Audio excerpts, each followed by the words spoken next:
나는 박희연, 올해 62이 된 평범한 할머니다. 하지만 내 인생은 그리 평범하지 않았다. 20년 전 나는 세상의 모든 것을 잃었다. 사랑하는 아들, 며느리, 그리고 단 하나뿐인 손녀까지.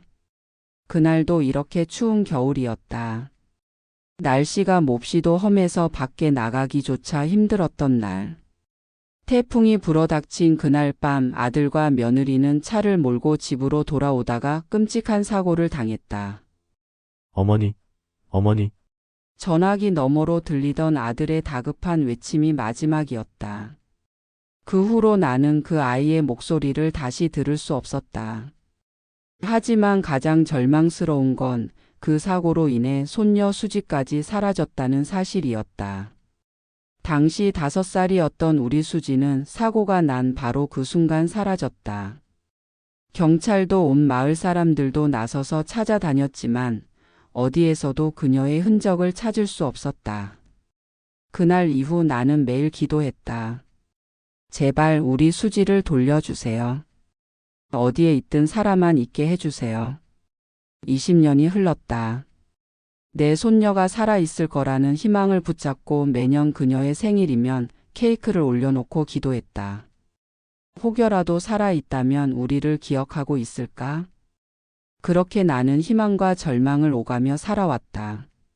그러던 어느 날 운명처럼 그녀를 다시 만나게 된 것이다. 그날도 평소처럼 남편과 함께 연탄 나눔 봉사에 나섰다. 고된 일이었지만 남편과 나는 수십 년째 이 일을 해왔다.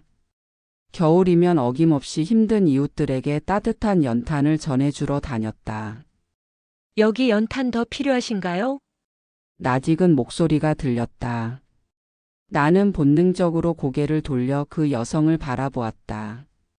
젊은 여성이 땀을 뻘뻘 흘리며 연탄을 나르고 있었다. 작은 몸집에 비해 유난히 강인한 눈빛을 가진 사람이었다. 요즘 젊은이들 같지 않게 부지런하고 일하는 태도가 단단했다. 나는 왠지 모르게 그녀에게 시선이 갔다. 이상하게도 마음이 흔들렸다. 왠지 낯이 익은 듯한 묘한 감정이 스며들었다. 아가씨, 커피 한 잔 마시고 하세요. 나는 그녀에게 다가가 따뜻한 커피를 건넸다. 그녀는 살짝 당황한 듯 했지만 예의 바르게 인사하며 장갑을 벗었다. 그 순간 내 심장이 멎는 것 같았다. 그녀의 손등. 거기에는 3개의 작은 점이 삼각형 모양으로 자리 잡고 있었다. 이건 우리 수지의 손등에 있던 바로 그 점. 나는 숨이 멎을 듯이 그녀를 바라보았다.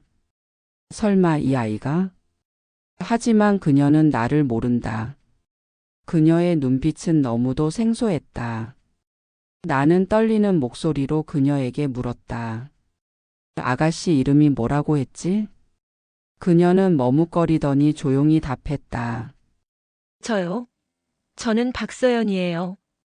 그 순간 내 가슴이 무너지는 것 같았다. 이름이 다르다. 하지만 손등의 점은 확실했다. 이건 내 손녀가 맞다. 나는 두 손을 꼭 쥐었다. 설령 이 아이가 기억하지 못하더라도 나는 끝까지 확인해야 한다. 그렇게 20년 전 잃어버린 손녀를 되찾기 위한 기적 같은 이야기가 시작되었다. 혹시 부모님은 어떻게 되셨나요? 내가 조심스럽게 묻자 그녀는 잠시 망설이더니 대답했다. 저는 고아원에서 자랐어요. 부모님이 누군지도 모르고 어릴 적 기억도 거의 없어요. 그 순간 내 눈에서 뜨거운 눈물이 주르륵 흘러내렸다. 이 사람은 틀림없다. 우리 손녀다. 나는 그녀의 말을 듣고 순간적으로 숨이 멎을 것 같았다. 고아원에서 자랐다니. 부모님을 모른다니. 그렇다면 수지가 살아남았다는 뜻인가? 나는 눈앞이 뿌옇게 흐려졌다. 20년. 그토록 긴 세월을 기다렸는데 정작 마주한 순간에는 믿기 힘들었다. 하지만 내 가슴속 깊은 곳에서 울려 퍼지는 이 감정은 분명했다. 이 아이는 내 손녀 우리 수지다. 하지만 그녀는 나를 전혀 기억하지 못했다. 그녀의 눈빛은 생소했고 나에 대한 그리움의 흔적조차 보이지 않았다. 설마 20년이 지나면서 모든 기억이 사라진 걸까? 나는 그녀의 얼굴을 천천히 바라보았다. 어느새 성인이 된 그녀는 부모를 잃고 홀로 자란 시간이 무색할 정도로 단단해 보였다. 하지만 그 강한 표정 속에서도 어딘가 공허한 느낌이 들었다. 마치 자신이 어디에 속해야 하는지 모르겠다는 듯한 불안한 눈빛. 나는 조용히 그녀에게 물었다. 아가씨 혹시 예전 기억이 조금이라도 나지 않니? 그녀는 깊은 한숨을 쉬며 고개를 저었다. 사실 제가 기억하는 어린 시절은 거의 없어요. 그냥 제가 처음 기억하는 곳이 고아원이었어요. 나는 조심스럽게 더 물어보려 했지만 그녀의 표정이 점점 경계심을 띠었다. 근데 할머니 왜 제게 이런 걸 물어보세요? 나는 순간적으로 갈등했다. 지금 이 자리에서 사실을 말해버릴까? 아니면 좀 더 기다려야 할까? 너무 성급하게 말했다가 그녀가 도망칠지도 모른다. 너무 늦게 말했다가 영영 기회를 잃을 수도 있다. 나는 차분히 숨을 들이마셨다. 괜찮아. 아직은 때가 아니야. 나는 억지로 미소를 지으며 말했다. 그냥 내가 우리 손녀를 꼭 닮아서 그렇단다. 그녀는 어색하게 웃었다. 제가요? 할머니 손녀분이랑 닮았어요? 그래, 손등의 점도 똑같고. 내가 내 손녀라면 얼마나 좋겠니? 나는 손끝이 떨리는 걸 애써 감추며 커피를 건넸다. 그녀는 의심스러운 듯 나를 바라보더니 조용히 커피를 받았다. 그날 밤 나는 잠을 이룰 수 없었다. 남편은 조용히 내 손을 잡아주었다. 당신도 느꼈지? 우리 수지가 맞다는 거. 나는 힘겹게 고개를 끄덕였다. 그래. 하지만 수지는 우리를 기억하지 못해. 오히려 우리가 다가가면 부담스러워할지도 몰라. 남편은 깊은 한숨을 쉬었다. 당장 모든 걸 말하지 않아도 돼. 하지만 우리가 그녀를 놓치면 안 돼. 나는 남편의 손을 꼭 쥐었다. 맞다. 우리는 그녀를 놓치면 안 된다. 하지만 어떻게 해야 할까? 그녀가 부담스럽지 않게 자연스럽게 우리 곁으로 돌아오게 하려면 어떻게 해야 할까? 그때 나는 문득 그녀가 했던 말을 떠올렸다. 고아원에서 자랐어요. 어릴 적 기억이 거의 없어요. 고아원. 그녀가 자랐다는 고아원에 가보면 혹시 그녀가 정말 우리 수지인지 확인할 단서가 나올지도 몰랐다. 나는 남편과 눈을 마주쳤다. 우리 그 고아원을 찾아가 보자. 며칠 후 우리는 그녀가 말했던 고아원을 찾아갔다. 이미 오래된 시설이라 대부분의 직원들은 교체되었지만 다행히 당시 그곳에서 일했던 원장님이 계셨다. 20년 전이요? 아, 그때쯤 우리 시설에 들어온 아이들이 몇 명 있었죠. 나는 조심스럽게 물었다. 혹시 박서연이라는 이름으로 자란 아이가 있었나요? 원장님은 잠시 생각에 잠기더니 기록을 뒤적였다. 네, 있네요. 박서연. 20년 전 겨울에 발견된 아이입니다. 내 심장이 쿵 하고 내려앉았다. 겨울이요? 어디서 발견됐죠? 원장님은 서류를 넘기며 말했다. 기록상으로는 도로 근처에서 구조된 것으로 되어 있네요. 큰 사고가 난 날 인근에서 발견됐다고 적혀 있습니다. 나는 숨이 턱 막혔다. 그 사고. 우리 아들과 며느리가 세상을 떠났던 그날. 바로 그날 수지도 근처에서 발견된 것이다. 나는 떨리는 손으로 원장님의 손을 잡았다. 그 아이. 혹시 어릴 때 손등에 3개의 점이 있었나요? 원장님은 놀란 얼굴로 고개를 끄덕였다. 네, 맞아요. 삼각형 모양으로 있었죠. 아주 특이해서 기억하고 있어요. 그 순간 나는 더 이상 의심할 수 없었다. 우리 손녀 수지는 살아 있었다. 나는 고아원에서 나오는 내내 눈물을 참지 못했다. 우리 수지가 살아 있었어. 남편은 내 어깨를 감싸며 조용히 말했다. 이제 우리가 할 일은 그녀가 우리 곁으로 자연스럽게 돌아오도록 돕는 거야. 나는 단호하게 고개를 끄덕였다. 그래. 이번엔 절대 놓치지 않을 거야. 이제 진짜 가족이 되기 위한 준비를 해야 한다. 이분은 김정국 씨와 박희연 씨의 친손녀가 맞습니다. 의사의 말이 끝나는 순간 나는 그대로 주저앉고 말았다. 마치 온 세상이 멈춘 것 같았다. 우리 손녀 우리 수지가 맞다. 나는 그녀를 바라보았다.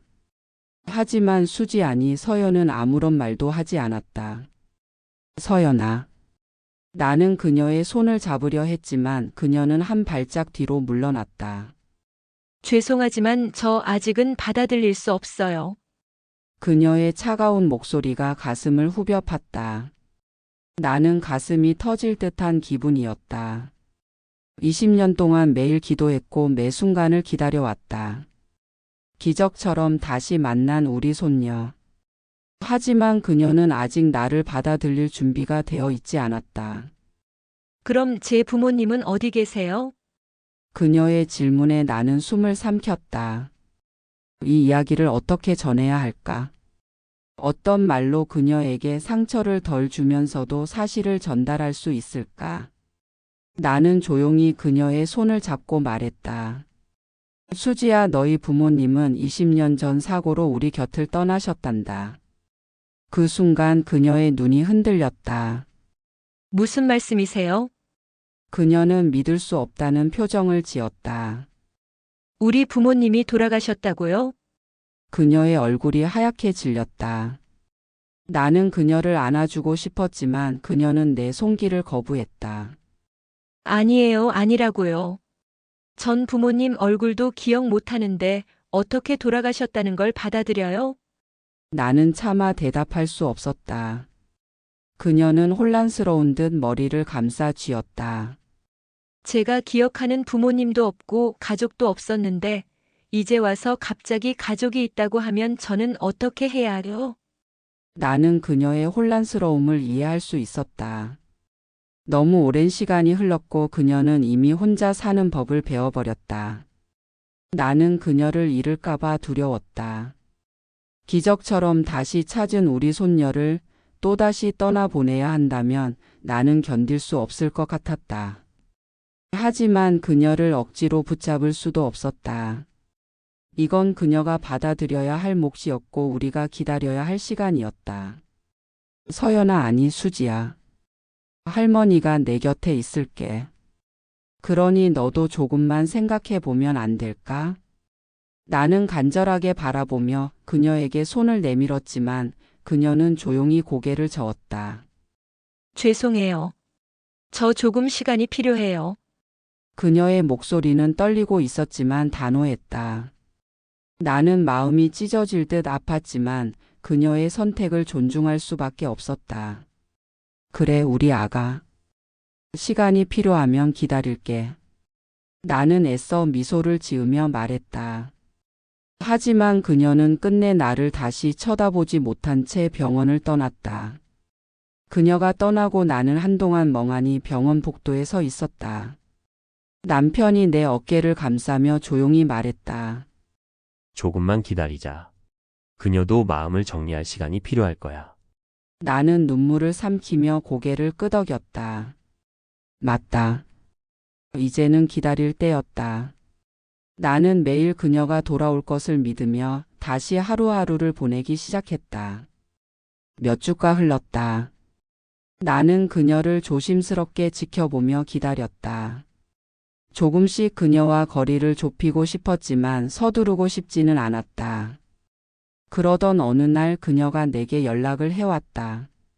할머니, 혹시 저희 부모님 이야기를 조금 더 들려주실 수 있을까요? 나는 가슴이 뛰었다. 드디어 그녀가 마음을 열기 시작한 것이다. 나는 약속 장소를 잡고 그녀를 만나러 갔다. 그곳에서 나는 그녀에게 아들과 며느리의 사진을 보여주었다. 내 아버지는 정말 따뜻한 사람이었단다. 내가 세상에서 제일 예쁜 공주님이라고 항상 말했지. 나는 사진을 어루만지며 그녀를 바라보았다. 그녀의 눈에는 맺힌 눈물이 반짝이고 있었다. 내 어머니는 요리를 참 잘했어. 내가 유난히 엄마가 해준 미역국을 좋아했었지. 그녀는 사진을 손으로 가만히 쓸어보았다. 마치 사진 속 부모님의 온기를 느끼려는 듯이. 나는 조용히 그녀의 손을 잡았다. 우리 가족이 되어 줄 수 있겠니? 그녀는 한참 동안 아무 말도 하지 않았다. 그리고 조용히 고개를 끄덕였다. 그날 이후 우리는 천천히 서로를 알아가기 시작했다. 아직 완벽한 가족이 된 것은 아니지만 우리는 함께하려고 노력했다. 나는 그녀가 돌아올 날을 기다리며 매일 아침 정성스럽게 밥을 지었다. 언젠가 그녀가 따뜻한 밥을 먹으며 할머니 잘 먹었습니다. 라고 말하는 날이 오기를 바라면서. 그리고 그날이 머지않았다는 것을 믿었다. 제가 정말 여기로 가도 될까요? 수지는 여전히 망설이고 있었다. 20년 동안 혼자 살아온 그녀에게 갑작스럽게 생긴 가족은 낯설고도 어색한 존재였다. 나는 부드럽게 그녀의 손을 잡으며 말했다. 넌 원래부터 우리 가족이야. 이제 다시 돌아오는 것뿐이야. 수지는 조용히 나를 바라보았다. 그 눈빛 속에는 혼란과 기대 그리고 아주 작은 희망이 섞여 있었다. 그녀가 우리와 함께 지내기로 결심하는 데는 시간이 필요했다. 나는 서두르지 않았다. 혹시 지금 하는 일은 계속하고 싶니? 나는 조심스럽게 물었다. 수지는 고개를 끄덕였다. 네. 저는 계속 일하고 싶어요. 지금 운영하는 작은 분식집이 있어요. 거기서 일하는 게 좋아요. 남편이 미소를 지으며 말했다. 내가 원한다면 분식집을 계속해도 돼. 하지만 우리 회사의 유일한 후계자는 너란다. 수지는 당황한 듯 나와 남편을 번갈아 쳐다보았다. 저 후계자요? 나는 따뜻한 목소리로 설명했다. 그래. 우리는 내가 원하지 않는다면 강요하지 않을 거야. 하지만 내 부모님이 남긴 이 회사를 우리가 언젠가 너에게 물려주고 싶어. 내가 선택할 수 있도록. 수지는 깊은 생각에 빠졌다. 그녀는 아직 우리가 가족이라는 사실을 완전히 받아들이지 못한 듯 했다. 하지만 적어도 조금씩 우리 곁으로 다가오고 있었다. 처음에는 어색했다. 그녀와 함께 밥을 먹고 함께 시간을 보내는 일이 익숙하지 않았다. 하지만 시간이 지날수록 우리는 점점 가족이 되어갔다. 어느 날 아침 식사 후 나는 그녀에게 말했다. 수지야, 오늘은 내가 내 분식집에 가봐도 될까? 그녀는 놀란 듯 했지만 이내 수줍은 미소를 지으며 고개를 끄덕였다. 네, 할머니. 오시면 제가 맛있는 떡볶이 해드릴게요. 나는 그녀를 바라보며 흐뭇하게 미소 지었다. 그래, 우리 아가. 내가 해준 떡볶이 정말 기대된다. 그렇게 우리는 다시 가족이 되어가고 있었다. 가족이란 피가 이어졌다고 다 가족이 되는 게 아니야. 수지는 우리 집으로 들어와 함께 살기로 했다. 처음엔 모든 것이 어색하고 낯설었다. 낯선 공간, 낯선 사람들. 하지만 우리는 한 가족이 되기 위해 천천히 서로를 알아가기로 했다. 나는 그녀가 부담을 느끼지 않도록 조심했다. 아침이면 따뜻한 밥을 지어주고 저녁이면 도란도란 이야기를 나누며 시간을 보냈다. 수지는 말수가 적었지만 가끔씩 조심스럽게 내게 질문을 던지곤 했다. 할머니, 부모님도 이런 음식을 좋아하셨나요? 나는 그녀를 바라보며 따뜻하게 미소 지었다. 그래, 내 아빠는 이 된장찌개를 정말 좋아했단다. 너도 한 입 먹어볼래? 수지는 잠시 고민하더니 조용히 숟가락을 들었다. 그녀가 한 입을 떴을 때 나는 마음 깊이 울컥했다. 20년 전 내 아들도 이렇게 한 입 가득 된장찌개를 떠먹으며 웃곤 했었다. 지금 이 순간 내 손녀가 그렇게 하고 있었다. 이제야 진짜 우리 가족이 다시 시작되는 것 같았다. 수지는 우리와 함께하는 시간이 길어질수록 점점 더 자연스러워졌다. 처음엔 어색했던 인사도 이제는 익숙해졌다. 다녀오겠습니다, 할머니. 잘 다녀와 우리 아가. 처음엔 가만히 있던 그녀가 어느 날은 내게 작은 선물을 주었다. 할머니, 이거 제가 직접 만든 쿠키예요. 분식집에서 연습 삼아 만들어 봤어요. 나는 깜짝 놀라며 쿠키를 받아들었다. 우리 수지가 이런 걸 다 하네? 수지는 머쓱하게 웃으며 말했다. 할머니한테 드리고 싶었어요. 제가 할 수 있는 건 요리뿐이니까요. 나는 울컥하는 마음을 꾹 누르며 쿠키를 한 입 베어 물었다. 달콤하면서도 따뜻한 맛이 났다. 우리 수지야, 내 손으로 만든 건 뭐든 다 맛있단다. 그녀는 쑥스러운 듯 고개를 돌렸지만 살짝 올라간 입꼬리를 숨기지는 못했다. 어느 날 나는 그녀에게 작은 상자를 건넸다. 이건 내 아빠가 어릴 적 쓰던 일기장이야. 내가 원하면 한번 읽어보렴. 수지는 조심스럽게 상자를 열었다. 그 안에는 낡은 공책이 들어 있었다. 그녀는 한 장 한 장 조심스럽게 넘기며 읽었다. 오늘은 우리 수지가 처음으로 아빠라고 불렀다. 심장이 쿵 내려앉았다. 이 아이는 내 인생의 가장 큰 기쁨이다. 수지는 한동안 아무 말 없이 일기장을 들여다보았다. 그리고 조용히 눈물을 흘렸다. 나는 그녀를 조용히 안아주었다. 이제는 너도 알겠지? 내 부모님이 얼마나 널 사랑했는지. 그녀는 흐느끼며 고개를 끄덕였다. 내가 어디에 있든 어떤 삶을 살았든 넌 항상 우리 가족이었어. 나는 그녀의 등을 천천히 쓸어내렸다. 그리고 그 순간 우리는 진짜 가족이 되었다.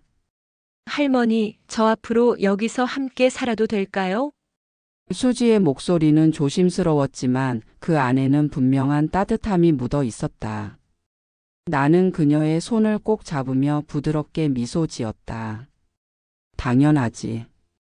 여긴 원래 내 집이었단다. 그 순간 20년 동안 멈춰 있던 시간이 다시 흐르기 시작하는 듯 했다. 수지는 서서히 우리 삶에 스며들었다. 아침이면 잘 다녀오세요. 하고 인사를 건네고 저녁이면 우리와 함께 둘러앉아 밥을 먹었다. 가끔은 분식집 일로 바빠서 늦게 들어오기도 했지만 이제는 집에 돌아오는 것이 어색하지 않은 듯 했다. 어느 날 수지가 분식집에서 가져온 따끈한 김밥을 내게 건넸다. 할머니, 제가 직접 말아봤어요. 한번 드셔보세요. 나는 환하게 웃으며 한 조각을 집어 먹었다. 그녀의 손맛이 느껴지는 정성 어린 음식이었다.